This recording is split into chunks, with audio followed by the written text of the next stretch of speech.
Praise the lord. గాయపడిన సమయాన మంచి సమరయునిలా నా గాయాలు కడిగిన దేవా, ఆకలైన వేళలో ఆహారమిచ్చి నన్ను పోషించినావు దేవా.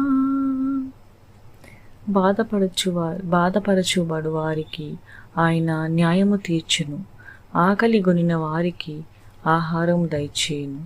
యెహోవా బంధింపబడిన వారిని విడుదల చేయును. కీర్తనలు 146వ అధ్యాయము 7వ వచనము. ప్రార్థన చేసుకుందాం.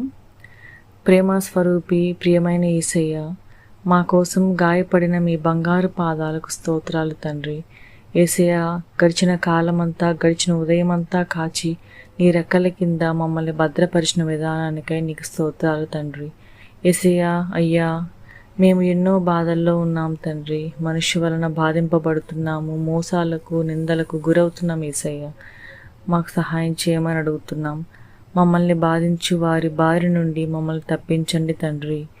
ఆకలి కొనిన వారికి ఆహారం దయచేస్తానని వాగ్దానం ఇచ్చిన దేవా, ఈనాడు ఎంతోమంది బిడ్డలు ఆహారం లేక అల్లాడిపోతున్నారు తండ్రి. వారిని జ్ఞాపకం చేసుకోండి.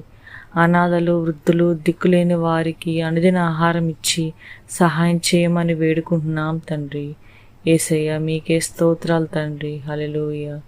అయ్యా, బంధింపబడిన వారిని విడుదల చేస్తానని వాగ్దానం చేసిన దేవా, ఈనాడు అనేక మంది అపవాది చేత పాపంలో బంధింపబడి ఉన్నారు.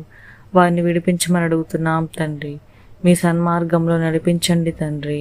మాకును అనేక సార్లు శోధన వలను, స్వకీయ దురాశల వలను పాపపు ఆలోచనలు కలుగుతున్నాయి తండ్రి.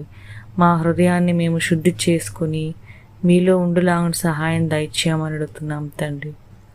ఎలాంటి స్థితిలోనైనా మాకు తోడుగా ఉండమని సహాయం చేయమని అడుగుతున్నాం తండ్రి.